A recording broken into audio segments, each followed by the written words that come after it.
Hello friends, welcome to my channel.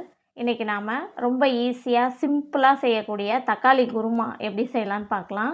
இது வந்து இட்லிக்கு, தோசைக்கு, சாதத்துக்கு, சப்பாத்திக்கு எல்லாத்துக்குமே சூட் ஆகும்.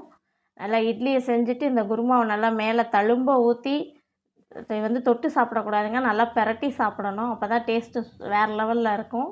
உண்மையாலுமே இந்த குருமா வச்சு சாப்பிட்டு பார்த்தீங்கன்னா தெரியும். குருமா செய்யறதுக்கு ஒரு கடாயில் 2 ஸ்பூன் அளவுக்கு எண்ணெய் சேர்த்துக்கோங்க. எண்ணெய் நல்லா சூடானோடனே 2 பெரிய வெங்காயம் நீல வாக்கில் கட் பண்ணி சேர்த்துக்கோங்க. சேர்த்துட்டு நல்லா கலந்து கொடுங்க. வெங்காயம் நல்லா வதங்கி வரட்டும்.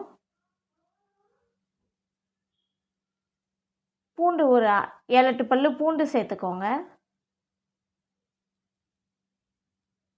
பூண்டு பச்சை வாசனை போகிற வரைக்கும் நல்லா கலந்து கொடுங்க. 1 ஸ்பூன் அளவுக்கு ஜீரகம் சேர்த்துக்கோங்க. 1/2 ஸ்பூன் அளவுக்கு மிளகு சேர்த்துக்கோங்க. 1/2 ஸ்பூன் அளவுக்கு சோம்பு சேர்த்துக்கோங்க. சேர்த்துட்டு நல்லா கலந்து கொடுங்க. முந்திரி ஒரு 7-8 பீஸ் முந்திரி சேர்த்துக்கோங்க. பொட்டுக்கல்ல ஒரு 2 ஸ்பூன் அளவுக்கு சேர்த்துக்கோங்க. சேர்த்துட்டு நல்லா கலந்து கொடுங்க. தக்காளி நல்லா பழுத்த தக்காளியை ஒரு 6 தக்காளி சேர்த்துக்கோங்க. சேர்த்துட்டு நல்லா கலந்து கொடுங்க. தக்காளி நல்லா வதங்கி வரணும். உப்பு தேவையான அளவுக்கு சேர்த்துக்கோங்க. உப்பு சேர்க்கும்போது தக்காளி சீக்கிரமாக வதங்கி வரும். ஒரு சின்ன துண்டு பட்டை, 2 கிராம்பு, கொஞ்சமாக கல்பாசி சேர்த்துக்கோங்க.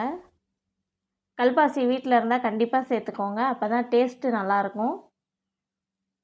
ஒரு கைப்பிடி அளவுக்கு தேங்காய் துருவலாகவும் சேர்த்துக்கலாம், இந்த போல் கட் பண்ணியும் சேர்த்துக்கலாம். ஒரு கைப்பிடி அளவுக்கு தேங்காய் சேர்த்துக்கோங்க. சேர்த்துட்டு நல்லா வெங்காயம் தக்காளி எல்லாம் நல்லா வதங்கி வர வரைக்கும் அடுப்பை ஹை ஃப்ளேம்லேயே வச்சு நல்லா கிண்டி விடுங்க.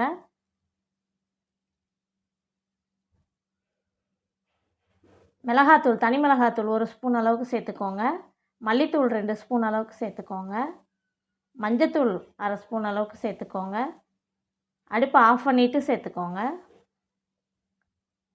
சேர்த்துட்டு எல்லாத்தையும் ஆற வச்சு மிக்ஸி ஜாரில் சேர்த்து நல்லா ஃபைன் பேஸ்ட்டாக அரைச்சி எடுத்துக்கோங்க.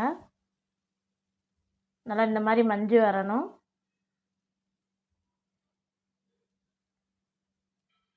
கடாயில் 2 ஸ்பூன் அளவுக்கு எண்ணெய் சேர்த்துக்கோங்க. எண்ணெய் நல்லா சூடானோன்னா 1 ஸ்பூன் அளவுக்கு கடுகு உளுந்து சேர்த்துக்கோங்க. கடுகு நல்லா பொரிஞ்சு வரட்டும். 2 காஞ்ச மிளகாய் சேர்த்துக்கோங்க. 2 பச்சை மிளகாய் கீரி சேர்த்துக்கோங்க. கொஞ்சம் கருவேப்பிலை சேர்த்துக்கோங்க. எல்லாம் பொரிஞ்ச உடனே நம்ம அரைச்சி வச்சுருக்க வெங்காயம் தக்காளி விழுது சேர்த்துக்கலாம். சேர்த்துட்டு உங்கள் திக்னஸ், நம்ம முந்திரியும் சேர்த்துருக்கோம், பொட்டுக்கல்லையும் சேர்த்துருக்கோம், அதனால் குருமா நல்லா திக்னஸ் வரும். அதனால் கொஞ்சம் தண்ணியாக இருக்க மாதிரியே தண்ணி கொஞ்சம் நல்லா தாராளமாகவே சேர்த்துக்கோங்க. நல்லா இது போல் கொதித்து வந்துச்சுன்னா நம்மளோட தக்காளி குருமா ரெடி. வீட்டில் செஞ்சு பார்த்துட்டு கமெண்ட் பண்ணுங்கள். சேனல் பிடிச்சிருந்துச்சுன்னா சப்ஸ்கிரைப் பண்ணுங்கள். சேனலுக்கு சப்போர்ட் பண்ணுங்கள். தேங்க்ஸ் ஃபார் வாட்சிங்.